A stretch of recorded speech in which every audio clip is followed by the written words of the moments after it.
বন্ধুরা, আজ আপনাদের সাথে শেয়ার করছি নিরামিষ সয়াবিনের দুর্দান্ত একটি রেসিপি।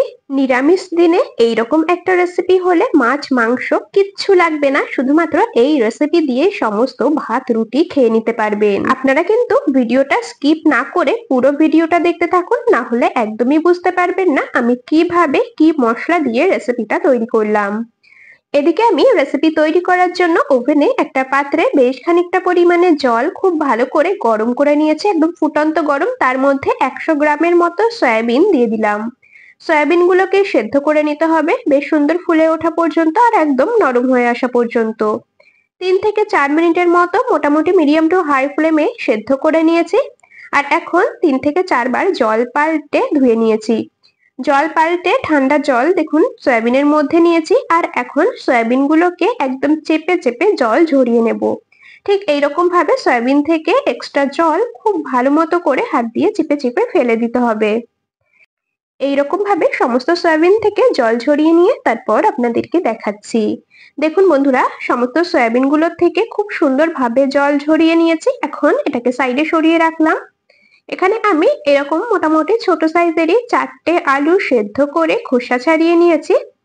আলুগুলোকে দেখুন হাত দিয়ে একটু ভেঙে নেব, একদম কিন্তু ম্যাশ করব না, একটু গোটা গোটা রেখেই ঠিক এইরকম ভাবে আলুগুলোকে ভেঙে নিচ্ছি। আলুগুলো এরকম ভাবে ভেঙে নিয়েছি, আর এখন এই আলুর পাত্রটাকেও সাইডে সরিয়ে রাখলাম।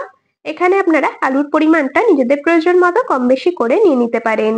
এরপর ওভেনে একটা কড়াই বসিয়ে দিয়ে খুব ভালো করে গরম করে নিয়ে 1 চামচ দিয়েছি পাঁচফোড়ন। পাঁচফোড়ন থেকে সুন্দর একটা ভাজা গন্ধ বেরোনো পর্যন্ত হালকা করে ভেজে নেব। মোটামুটি মিনিট খানিকের মতো হালকা নেড়ে চেড়ে ড্রাই রোস্ট করে নিয়েছি। পাঁচফোড়ন গুলোকে এখন কি করব, একটা বাটির মধ্যে নামিয়ে রাখবো। রোস্ট করে নেওয়া পাঁচফোড়ন গুলোকে একটা বাটির মধ্যে নামিয়ে নিয়েছি, আর এখন বন্ধুরা এটা কিন্তু সাইডে সরিয়ে রাখবো, এটা আমাদের রান্নায় কাজে লাগবে পরে। এরপর আবারও ওভেনে বসিয়েছি কড়াই। কড়াইটা গরম করে নিয়ে পরিমাণ মতো দিয়ে দিলাম সর্ষের তেল। মোটামুটি সয়াবিন গুলোকে ভেজে নিতে যতটা পরিমাণে তেল লাগবে ততটা পরিমাণে তেল এখানে দিয়ে নেবেন। চাইলে আপনারা এখানে সাদা তেলের ব্যবহার করতে পারেন, আমি সর্ষের তেলেই রান্নাটা করছি। অল্প একটু দিয়ে দিলাম লবণ। লবণ দিয়ে খুব ভালো করে নেড়েচেড়ে নিয়ে এখন সেদ্ধ করে রাখা সয়াবিন গুলোকে এর মধ্যে দিয়ে দিলাম। সয়াবিন গুলোকে হালকা করে ভেজে নেব। মোটামুটি সয়াবিনের থেকে কাঁচা গন্ধটা চলে যাওয়া পর্যন্ত ভেজে নেব, তবে খুব বেশি সময় ভাজবো না, তাহলে কিন্তু সয়াবিন গুলো শক্ত হয়ে যাবে। সামান্য একটু হলুদ গুঁড়ো দিলাম। আর মোটামুটি আরো 2 মিনিটের মতো সয়াবিন গুলোকে মিডিয়াম ফ্লেমে ভেজে নেব। দেখুন সয়াবিন গুলো আরো 2 মিনিট মতো ভেজে নেওয়ার পরে সুন্দর একটা কালার ধরেছে। আর বুঝতেই পারছেন সয়াবিন গুলো কিন্তু সুন্দরভাবে ভাজা হয়ে গেছে। এর থেকে আর বেশি ভাজবার দরকার নেই, তাহলে সয়াবিন গুলো শক্ত হয়ে যাবে, ছিপড়ে হয়ে যাবে, খেতে একদম ভালো লাগবে না। নামিয়ে নিচ্ছি একটা পাত্রের মধ্যে। বন্ধুরা, এই সময়টা কিন্তু অবশ্যই আপনারা আমাকে কমেন্টসে জানিয়ে যাবেন আপনারা কে কোন জায়গা থেকে আমার আজকের এই রেসিপিটা দেখছেন, তবেই না আপনাদের কমেন্টসে ধন্যবাদ জানাতে পারবো। এদিকে আমি সয়াবিনের পাত্রটাকে সাইডে সরিয়ে রেখে মশলা তৈরি করে নেওয়ার জন্য একটা মিক্সির জারের মধ্যে 1 ইঞ্চির মতো আদা ছোট ছোট করে কেটে রেখেছিলাম সেটা দিয়ে দিলাম। ঝালের জন্য কাঁচা লঙ্কা শুকনো লঙ্কা দুটোই মিশিয়ে দিয়েছি। আর দিয়েছি একটা মিডিয়াম সাইজের টমেটো, পাকা টমেটো টুকরো করে রেখেছিলাম সেটা দিয়েছি। অল্প একটু জল দিয়ে একদম মিহি করে বেটে নিলাম। দেখুন মশলাটা একদম রেডি হয়ে গেছে, সাইডে সরিয়ে রেখেছি। এখন একটা গুঁড়ো মশলার মিশ্রণ তৈরি করে নেব।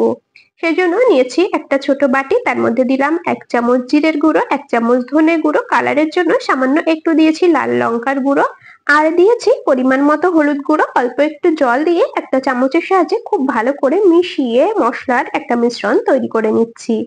আমার মনে হয় গুঁড়ো মশলা এরকম ভাবে জলে গুলে তারপরে রান্নায় ব্যবহার করলে মশলার স্বাদটা অনেকটা বাটা মশলার মতোই আসে। মশলার বাটিটাকে সাইডে সরিয়ে রাখলাম। এদিকে ওভেনে আবারও কড়াই বসিয়ে দিয়ে পরিমাণ মতো দিলাম সর্ষের তেল। তেল গরম করে নিয়ে ফোড়নে সামান্য একটু পাঁচফোড়ন দিলাম। ফোড়ন থেকে সুন্দর ভাজা গন্ধ বেরিয়েছে। এখন এর মধ্যে আদা লঙ্কা আর টমেটোর পেস্টটাকে ঢেলে দিলাম। মশলার কাঁচা গন্ধ যাওয়া পর্যন্ত, মশলা থেকে তেল ছেড়ে আসা পর্যন্ত খুব ভালো করে কষিয়ে নেব।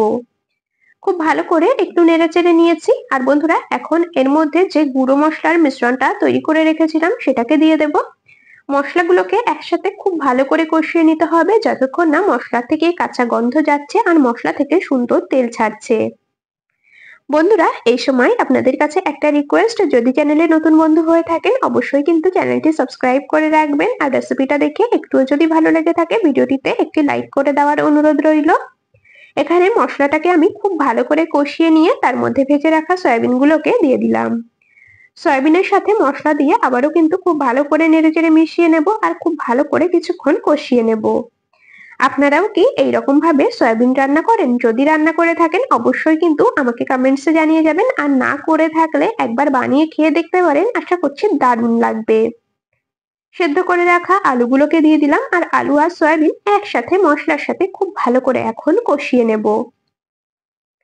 খুব ভালো করে এইরকম ভাবে নেড়েচেড়ে মোটামুটি 5 থেকে 6 মিনিটের মতো কষিয়ে নিলেই হবে। স্বাদ মতো দিয়ে দিলাম লবণ। আগে একবার হলুদের ব্যবহার করেছিলাম, তবুও মনে হচ্ছে যে হলুদটা একটু কম হয়েছে, সেজন্য সামান্য একটুখানি হলুদ গুঁড়ো দিলাম। লবণ হলুদ দিয়ে আবারও খুব ভালো করে মিশিয়ে নিচ্ছে। এরকম ভাবে 5 থেকে 6 মিনিটের মতো গ্যাসের ফ্লেম মিডিয়ামে রেখে কষিয়ে নেব। বন্ধুরা, সয়াবিনের এই রেসিপি কিন্তু রুটি পরোটা লুচির সাথে খেতে দুর্দান্ত লাগে, একবার বানিয়ে দেখতে পারেন। এখানে সয়াবিন গুলোকে খুব ভালো মতো করে মশলার সাথে কষিয়ে নিয়ে দিয়ে দিলাম পরিমাণ মতো উষ্ণ গরম জল। খুব বেশি ঝোল করব না, আর একেবারে গামাখা করব না, মিডিয়াম ঝোল রাখবো, সেই হিসাবে আমি এখানে জল দিলাম। ঝোল ফুটে এসেছে, একটা ঢাকনা দিয়ে কিছুক্ষণের জন্য ঢাকা দিয়ে রাখলাম, যতক্ষণ না ঝোলটা বেশ একটু গাঢ় হয়ে আসছে। আর এদিকে আমি ড্রাই রোস্ট করে রাখা পাঁচফোড়ন গুলোকে একটা হামনদিস্তার মধ্যে নিয়েছি। খুব ভালো করে একদম মিহি করে গুঁড়ো করে নিতে হবে, চাইলে আপনারা শিলনোড়াতে দিয়েও কিন্তু বেটে নিতে পারেন। আমি হামনদিস্তার মধ্যেই দেখুন একদম সুন্দর মিহি করে গুঁড়ো করে নিয়েছি, দেখেই বুঝতে পারছেন কতটা মিহি করে গুঁড়ো করে নিয়েছি। এটাকে সাইডে সরিয়ে রাখলাম, চলে এলাম ওভেনের কাছে। মোটামুটি 4 থেকে 5 মিনিটের মতো মিডিয়াম টু হাই ফ্লেমে রান্না করে নিয়েছি। ঝোলটা দেখুন অনেকটাই গাঢ় হয়ে এসেছে, যেহেতু আলুটা একটু ভেঙে ভেঙে দেওয়া হয়েছে সেজন্য কিন্তু খুব তাড়াতাড়ি ঝোলটা অনেকটাই ঘন হয়ে এসেছে। আর খুব বেশি সময় রান্না করব না। এখন এর মধ্যে বেটে রাখা মশলাটাকে দিলাম। দিয়ে দিচ্ছি হাফ চামচ ভাজা মশলা গুঁড়ো। এখানে আমি ভাজা মশলা বলতে গোটা জিরে আর গোটা ধনে ড্রাই রোস্ট করে গুঁড়ো করে নিয়েছি। তো 5 ফোড়নের গুঁড়ো আর ভাজা মশলা গুঁড়ো দিয়ে খুব ভালো করে মিশিয়ে নিয়েছি। আর এখন বন্ধুরা টেস্ট ব্যালেন্সের জন্য সামান্য কয়েক দানার মতো দিয়ে দিচ্ছি চিনি। নিরামিষ সয়াবিনের রেসিপির মধ্যে সামান্য একটু কয়েক দানার মতো চিনি দিলে এর স্বাদটা ভীষণই ভালো আসে। তবে এইটুকুনি পরিমাণে চিনি দিলে কিন্তু রেসিপিটা একদম মিষ্টি হয়ে যায় না, তবে যারা পছন্দ করেন না তারা কিন্তু স্কিপ করতে পারেন। সমস্ত গুঁড়ো মশলা আর সামান্য একটু চিনি দিয়ে খুব ভালো করে মিশিয়ে নিয়ে গ্যাস অফ করে দিয়েছি। আর এখন এটাকে একটা পাত্রের মধ্যে নামিয়ে নিচ্ছি গরম গরম ভাত, রুটি, পরোটার সাথে পরিবেশন করার জন্য। বন্ধুরা, আজকের এই নিরামিষ সয়াবিনের রেসিপি আপনাদের কেমন লাগলো অবশ্যই কিন্তু কমেন্টসে জানিয়ে যাবেন। ভালো লাগলে ভিডিওটিতে একটি লাইক আর বন্ধুদের মধ্যে অনেক অনেক শেয়ার করে দেওয়ার অনুরোধ রইল। আর চ্যানেলে নতুন বন্ধু হয়ে থাকলে চ্যানেলটি সাবস্ক্রাইব করে পাশে থাকবেন। তবে আজ এখানেই শেষ করছি, আবার দেখা হবে পরবর্তী কোনো রেসিপির সাথে। ততক্ষণ সকলে ভালো থাকবেন, সুস্থ থাকবেন।